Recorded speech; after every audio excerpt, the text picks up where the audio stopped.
그러니까 이제 본문은 사라의 죽음에 대한 내용을 다루고 있습니다. 그러니까 아브라함과 관련된 일대기에 하나님의 구원의 특별한 메시지가 이제 끝나가는 거예요. 그래서 우리 지난번 22장 20절에서 24절까지 말씀을 우리가 읽으면서 우리가 살폈던 내용, 즉 고향 땅에서 나홀이 밀가가 당시 형제 나홀에게서 자녀를 낳았다 하였더라. 이런 말이 이제 아브라함이 들려온 내용을 우리가 살폈죠. 아브라함의 일대기가 거의 끝나는 때에 성경에 기록되어서 우리에게 알려주는 중요한 사건 세 가지는 오늘 읽었던 23장의 사라의 죽음 사건, 그 다음에 24장에 나오는 이삭의 혼인 사건, 그 다음에 25장에 죄송합니다. 25장에 나온 이제 아브라함의 죽음 사건, 이 세 가지 사건이 나옵니다. 이 사건 속에서 우리가 이제 아브라함의 일대기가 저물어 갈 때에 하나님 주신 교훈의 내용들을 이제 좀 살펴볼 일이 있죠. 아브라함에게 멀리서부터 이렇게 나홀의 자기의 형제 나홀에게서의 자녀가 낳은 소식을 듣는 것은 우리가 24장에 가서 알게 될 이삭의 혼인 문제를 해결해주는 하나님의 섭리를 우리가 살펴보게 되는 거죠. 오늘 이제 그런 그 큰 사건, 사라의 죽음이요. 사라의 죽음도 하나의 섭리잖아요. 하나님께서 정한 수를 누리게 하시고 데려가시니까 사라의 죽음, 그 다음에 이삭의 혼인, 아브라함 자신의 죽음, 이 일이 이제 남아있는 가운데 첫 대목을 우리가 살펴보게 됩니다. 사라가 127세를 살았다 돼 있습니다. 127세는 긴 세월이죠. 긴 세월이지만 아마도 살아있는 사람의 기억 속에는 127년도 잠깐 지나는 세월처럼 아마 기억이 되겠죠. 아브라함이 사라와 얼마나 많은 해 동안 살았을까요? 한 몇 년 정도 살았을까요, 아브라함이? 혼인한 나이를 모르니 몇 년 살았는지 우리가 알 수가 없죠. 근데 아브라함과 사라의 사이가 아내와 남편 이전에 어떤 사이입니까? 그죠? 이게 나의 누이라라 이렇게 되니까 오라비의 관계처럼 되어지니까 이게 이종간이란 말이에요. 사촌간이죠. 그렇게 되어지니까 아브라함과 사라 사이에는 아브라함이 10살 덜 많음으로 소식 듣고 아는 것 따지면 평생을 같이 걸어온 사람이라 볼 수가 있죠. 그러니 아브라함이 사라가 127세에 살고 이제 하늘로 갔을 때 아브라함 마음이 어떻겠어요? 오늘 본문에 이 23장 전체 속에 아브라함이 사라를 떠나보낸 남편의 슬픔과 애통함이 절절히 흐르고 눈물이 그냥 쫙 흐르고 이게 가득 차야 될 텐데 성경은 참 인색하게 써 있어요. 왜냐하면 어떻게 되어 있습니까? 2절 한 절에 그것도 짤막하게 사라가 가나안 땅 헤브론 곧 기럇 아르바에서 죽었다는 사실을 알리고 그 다음 뭐로 되어 있습니까? 아브라함이 들어가서 사라를 위하여 슬퍼하며 애통하다가 한 줄로 요약을 해버립니다. 그리고 나서 이제 아브라함이 사라를 매장할 그 땅을 구하는 얘기가 쭉 나오죠. 그게 20장 전체 내용입니다. 그것은 무엇을 암시할까요? 아브라함이 아내를 떠나보낸 그 슬픔이 슬프지 않다, 가볍다 그런 것이 아니고 아브라함의 개인적 슬픔을 넘어 아브라함이 아내를 장사 지내기 위하여 행한 이 모든 해족속과의 땅 거래 문제가 그만큼 의미가 깊다라는 사실을 우리에게 말해주죠. 사실 아브라함과 사라는 한 해 두 해가 아니고 긴 세월의 인생의 고락을 같이 하면서 각별한 사랑을 나눈 사이요. 또 우리가 아는 범인에서 보게 되면 그 먼 갈대아 우르에서 하란을 따라오고 가나안 땅까지 이미 삶의 터전을 닦아놓은 터전도 버리면서 본토 아비 친척집도 버리면서 남편 하나 보고 따라온 이제 사라의 인생이죠. 그 하나님이 약속 때문에 절로 간다라고 아브라함이 사라에게 말했을 거 아닙니까? 도대체 당신 왜 여기 괜찮은데 왜 가려고 하느냐? 아브라함이 사라를 뭐라고 말해요? 하나님께서 내게 가라고 하신다. 그곳에 충분히 약속이 있다. 그러니까 그 말 믿고 왔는데 가나안 땅까지 그 유목민의 생활, 나그네 삶을 살고 오는데 손에 쥔 것도 제대로 없잖아요.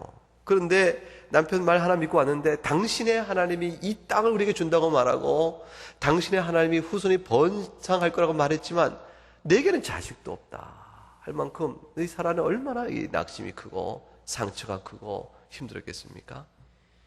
근데 마침내 얻은 아들 하나, 그 이삭, 그 하나 이삭 후사도 못 보고 손주도 못 보고 127세 살았는데 워낙 늦게 주셔가지고 한 30대쯤 40대 주셨으면 자손을 봤을 거 아니에요. 그러면 하나님이 나에게 사라에게 다산을 주시고 그 다산한 자녀들이 또 다산하고 그래서 사라가 과연 약속을 지키시는 하나님, 그걸 바라볼 수 있어서 얼마나 좋았겠어요.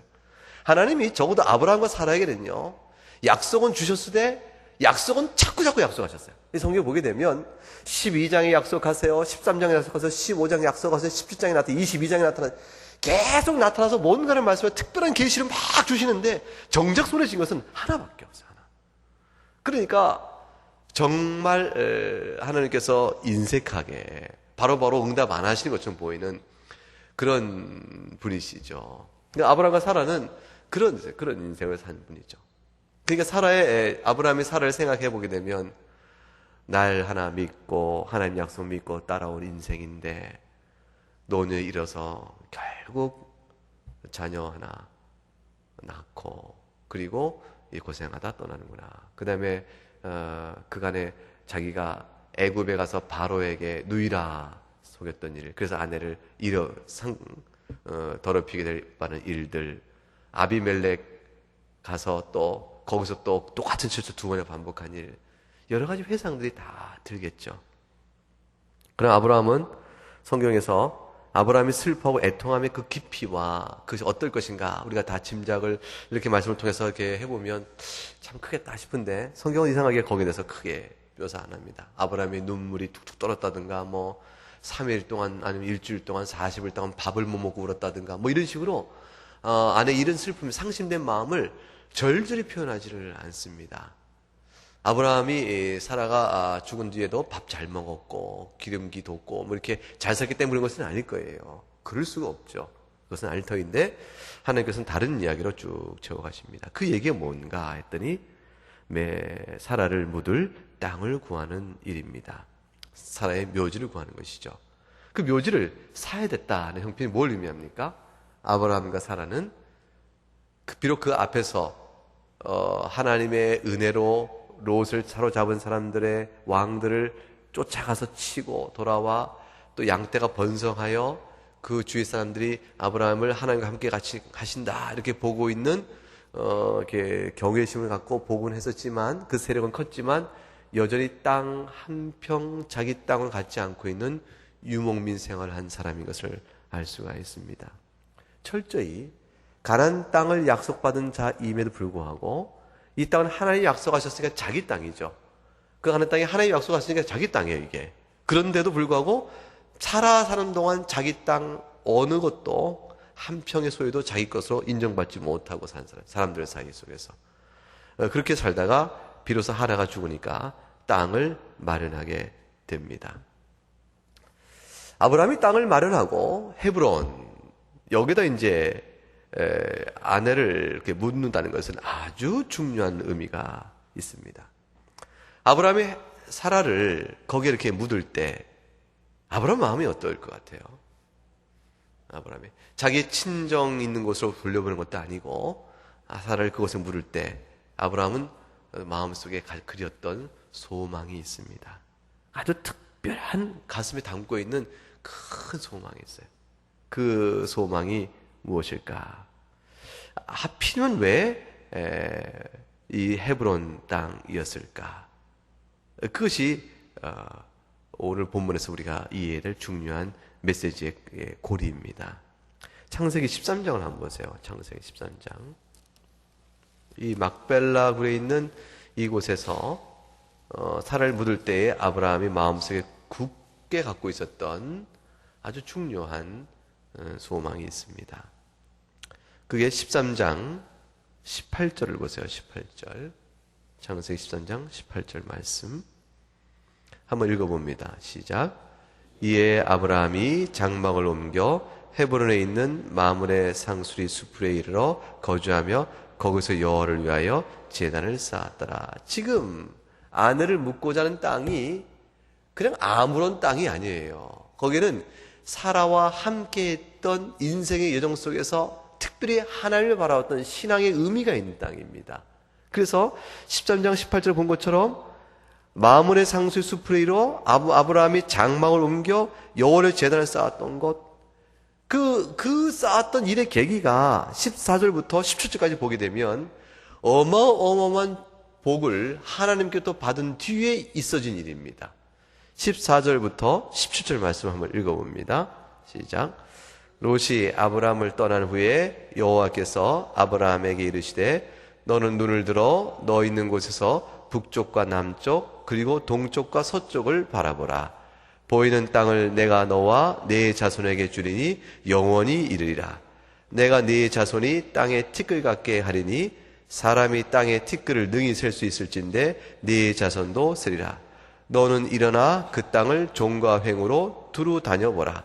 내가 그것을 네게 주리라.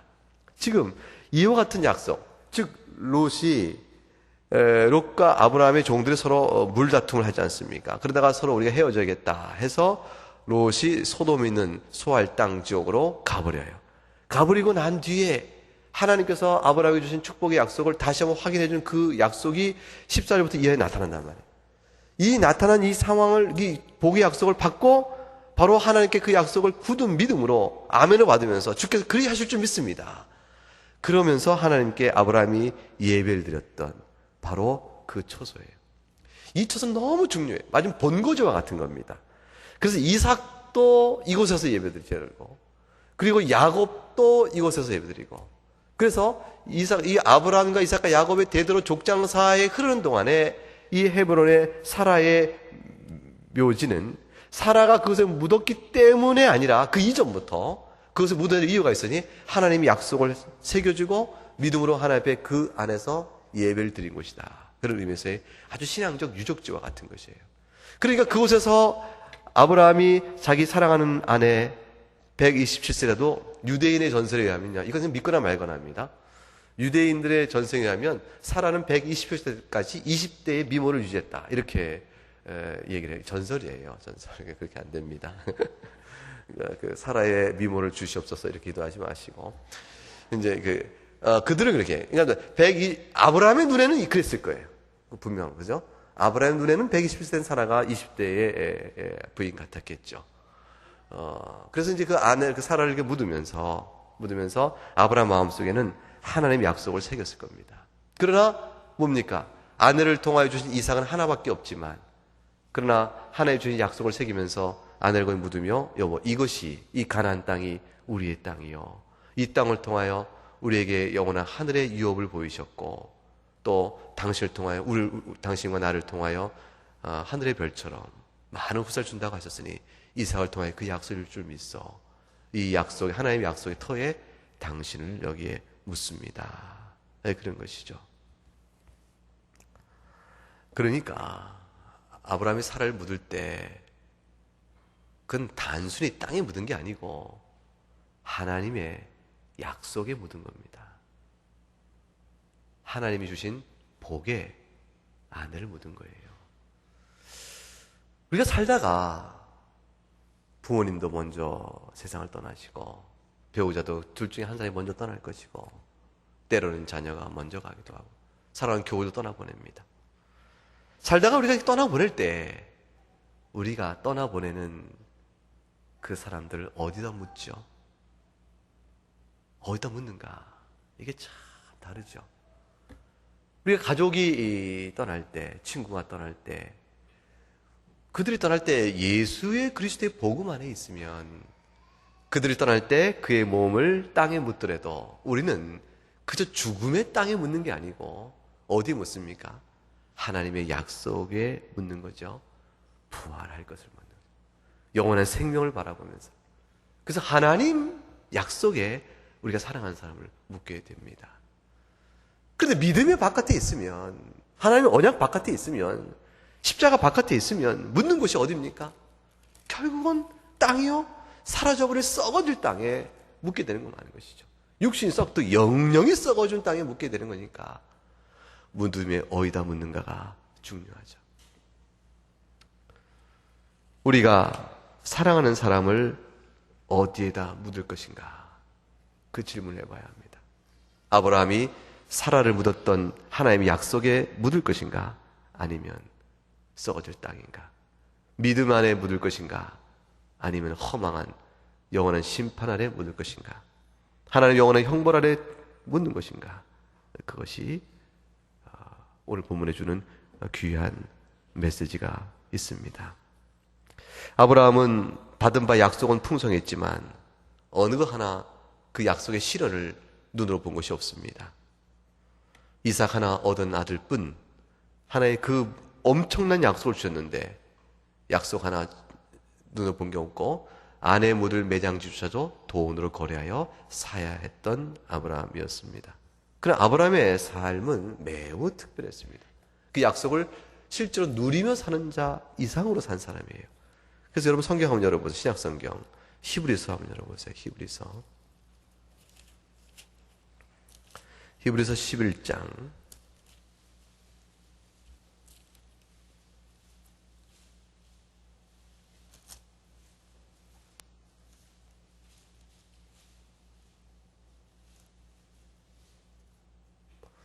히브리서 11장 8절 말씀 보십시다. 8절부터 10절까지 말씀 한번 봐요. 먼저 시작. 믿음으로 아브라함은 부르심을 받았을 때 순종하여 장래 유업으로 받을 땅에 나아갈새 갈 바를 알지 못하고 나아갔으나 믿음으로 그가 이방의 땅에 있는 것 같이 약속의 땅에 거류하여 동일한 약속을 유업으로 함께 받은 이삭 및 야곱과 더불어 장막에 왔으니 그는 그가 하나님이 계획하시고 지으실 터가 있음을 말합니다. 아브라함의 생활이 그랬습니다. 부르심을 받았을 때 순종했고 갈 바를 알지 못하고 나갔고 약속을 유업으로 함께 받은 이삭과 야곱을 더불어 장막에 가면서 하나님이 계획하고 지으실 터가 있는 성을 바라고 살았으니 이 땅에서는 나그네 길이요 유흥미로 살았습니다. 이 아브라함의 믿음의 길에 사라도 동행했죠. 11절 12절에 믿음으로 사라 자신도 자기가 나이가 많아 이미 출산할 수 있는 능력이 끊어졌으나 잉태할 있는 힘을 하나님의 능력으로 다시 얻어서 그래서 결국 아이를 낳을 일이 있게 되었다. 이것은 곧 하나님이 신실하셔서 약속한 바를 이루신 줄 그가 굳게 믿게 되었으니 그로 말미암아 수많은 후손이 생육하게 되는 약속의 성취가 되어집니다. 아브라함과 사라의 인생을 이렇게 요약해버린 것이죠. 믿음으로 산 사람입니다. 8절에 또 사라도 믿음으로 산 사람입니다. 이렇게 되어 있습니다. 13절부터 이하에 보면 다 믿음을 따라 죽었으며, 중요한 말이죠. 죽었으며 그 앞에 믿음을 따라가 옵니다. 이 믿음을 따라에 대한 증거가 뭡니까? 약속의 땅 가나안 땅에 그 신앙의 유적지에 아내를 묻는 행위 자체가 믿음이죠. 그 믿음을 따라 묻고 죽는 사람도 그 믿음을 따라 죽으니 자기가 가나안 땅에 묻기를 원하는 것이죠. 그런데 그것은 가나안 땅 자체가 집착이 아니고 목표가 아니고 그걸 통해 상징하고 있는 약속, 그것이 바로 뭔가 했더니 하늘의 본향입니다. 14절에 이와 같이 말하는 것은 자기들이 본향 찾는 자임을 나타내려 함이라 그랬습니다. 그래서 그 본향을 바라보면서 그 아내를 묻고 자기도 그곳에 묻고 이삭도 그곳에 묻고 묻습니다. 야곱도 그래서 요셉도 다 애굽에 있으나 나를 가나안 땅에 묻도록 계속 당부를 하죠. 철저당부하죠. 그거 바로 뭡니까? 믿음을 따라 죽고 하나의 약속 위에 그 안에 묻히기를 원하는 것이죠. 그래서 아주 중요한 뜻을 우리에게 말씀해 줍니다. 사라의 인생을 한번 생각해 보면 우리 베드로전서를 보게 하면 베드로전서 히브리 야고보 그 뒤에 보면 베드로전서가 있죠. 히브리서 뒤에 야고보서 그 뒤에 베드로전서 3장을 보면 사라가 이렇게 얘기하죠. 3장 6절. 사라가 아브라함을, 베드로전 3장 6절에 아브라함을 주라 칭하여 순종한 것 같이 너희는 손을 해와 아무로 두려운 일에 놀라지 아니하면 그의 딸이 된 것이니라. 사라가 아브라함을 주라 칭하며 섬기며 살았습니다. 이것은 곧 무엇을 뜻합니까? 아브라함의 믿음의 길 속에 사라도 동반자로 함께 왔음을 의미하죠. 그리고 7절에 이렇게 말합니다. 사라를 땅에 묻는 아브라함의 마음을 이렇게 이해할 수가 있죠. 남편들아 이와 같이 지식을 따라는 것은 하나님의 교훈과 약속에 따라 그런 뜻입니다. 하나님의 말씀을 따라서 너희 아내와 동거하고, 신앙의 도리에 따라서 너희 아내와 동거하고, 그 아내를 더 연약한 그릇이요, 또 중요한 말, 생명의 은혜를 함께 이어받을 자로 알아 귀히 여기라. 생명의 은혜를 함께 이어받을 자로 알아 귀히 여기라. 믿음의 아내이기 때문인 것이죠. 그러므로 믿음의 아내를 땅에 묻는 아브라함의 마음은 생명의 은혜를 함께 누릴 연약한 그릇, 평생의 아내의 도리를 믿음 안에 다해오고 하나님과 남편을 바라보며 산 아내, 그 아내를 땅에 묻으나 아무 땅에 못 묻는 겁니다. 반드시 아무리 비싸도 값을 흥정하지 않은 채 그냥 부른 대로 다 주고 존귀하고 경건한 태도로 그 땅을 사서 그대로 고의에 묻습니다. 그 땅이 약속의 땅이거든요. 그러므로 오늘 본문 속에서 아브라함이 일체 많네, 값이 싸네, 비싸네 얘기를 일치하지 않는 것을 볼 수가 있습니다. 사랑하는 여러분들도 배우자를 각각 믿음에 따라 하나님의 약속 안에서 묻을 수 있기를 바랍니다. 그것은 땅에서는 육신을 묻지만 그 생명은 영원한 생명으로 하나님 안에 살아있는 생명의 은혜를, 생명의 유업을 함께 누릴 줄 알고 그 안에 내어드리는 것이니까. 그리고 사랑하는 가족들을 다 이 믿음 안에서 약속의 땅에 묻을 수 있기를 바라는 것이고, 우리가 사랑하는 사람들 그 누구라도 이 약속의 땅에 묻을 수 있기를 바라는 것입니다. 오늘 본문의 설교 제목이 사라가 가나안 땅의 죽음에, 이게 얼마나 놀라운 것인지 모릅니다. 이거를 신약적 말로 표현하면 뭐가 됩니까? 사라가 예수 그리스도 안에서 믿음을 따라 살며 하나님 은혜 가운데 죽음에, 그것이죠. 영생의 약속받은 자로 죽음에, 그러나 그는 산 자라는 뜻이 있습니다. 죽음의 앞에 가나안 땅에서가 사라는 영생의 유업을 누리는 자로 살다 죽었다, 이렇게 되어 있는 것입니다.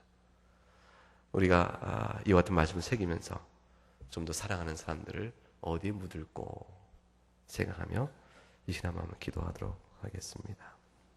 우리 한번 합시다.